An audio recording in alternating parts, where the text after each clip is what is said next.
শীতের মধ্যে সকালবেলা রান্না করা খুবই কষ্টের। আর এই কষ্টের মধ্যে কিন্তু একদম মানে এত শীত যা কিনা বলার মতো। আমাকে কখনো এরকম কাবু করে নাই শীতের মধ্যে যেরকম এই বছর মানে এত শীত।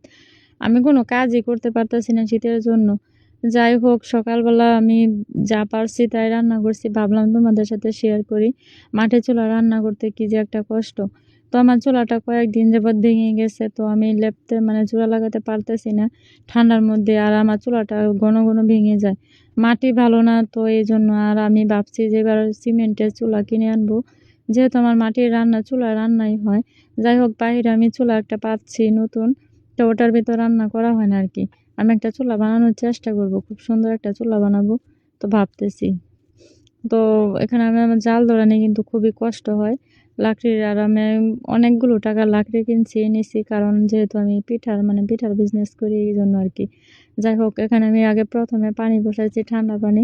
আর পানিটা আমি বলক ওঠার পর তারপর আমি চালটা দিই, কারণ ভাতটা খেতে ভালো লাগে। আর আমি একটু মোটা চালের ভাত খাই, আমার মোটা চালের ভাত একটু ভালো লাগে আর কি, হাফ বয়েল খাই না। এই জন্য আর কি পুরো সিদ্ধ চাল খাই। আর আমার ঘরে কোনো বাজার ছিল না বইদায় আমার ঘরে শুধুমাত্র সিম ছিল। ওই সিমটুকুই আমি সিম দিয়ে আমি মাছ দিয়ে রান্না করব। যাই হোক এখনকার সিম ভালো লাগে না একটুও। যখন দেশি সিম বের হবে আর কি গ্রামের মধ্যে, তখন সেই সিম খেতে ভালো লাগবে। একদম করা ছিল, কিছুই করার নাই। আর ভর্তা খেতে কেন জানি ইচ্ছে করে না, ভর্তা ভাজি যাই বলেন, এসব ডিম ডুম খেতে ইচ্ছে করে না, মাছ ছাড়া ভাত খেতে পারি না। আর এই সিমগুলো অনেকটাই কয়েকদিন হয়েছে আর কি, 3-4 দিন তো নষ্ট হয়ে গেছে গা। এতটা নষ্ট হয় নাই, করা তো এই জন্য এরকম হয়েছে মনে হয়। তো 2টা আলু দিছি এখানে, 2টা আলু কিরকম জানি। এখন আলু আমার মনে হয় যে পুরাতন আলুই ভালো লাগে, নতুন আলু আর ভালো লাগে না। তো এখন বেশি দিই নাই, আলু বেশি একটা ভালো লাগে না। তো সিমও বেশি একটা দিই না, কারণ একটু একটু জিনিস সব সময় ভালো, বেশি জিনিস ভালো না। তো এখানে আমি টমেটো ছিল, তো সবগুলো টমেটো পাকা ছিল, এই টমেটো কাঁচা ছিল, এজন্য অবশিষ্ট ছিল আর কি, ওগুলো সাথে দিয়ে দিছি। তো এখানে আমি সুন্দর করে এগুলো রান্না করবো। যাই হোক ধনে পাতাগুলো মানে আলসের জন্য নিয়ে আসি নাই। তো এখানে আমি সুন্দর ভাতগুলো আমার হয়ে গেছে এখান দিয়ে।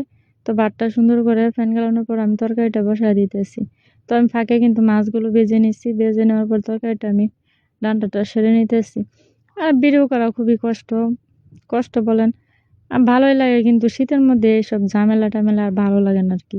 যাই হোক কথার মধ্যে কথা যেটা হলো, হাসিনা সরকার যে একটা মানে ওই যে ট্যাক্স আদায়ের যে একটা মানে এটিএন মানে সার্টিফিকেট যে আপনারা নামাইছেন অনলাইনেতে, এটার কিন্তু খোঁজ খবর রাখেন, এটার কিন্তু সমস্যা হবে।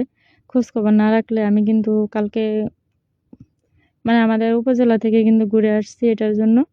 আপনারা কিন্তু ঘুরে আসবেন, দেখে আসবেন, খোঁজ খবর রাখেন। এটা কিন্তু মানে কারো কারো যে আপনারা নতুন নতুন কাজ করতেছেন অনলাইনে নামাইতেছেন, খালি শুধু নামালে মূর্খ মানুষের মতো নামানোর কাজ করবেন না, এটার খেয়াল রাখবেন কি করে নামালেন।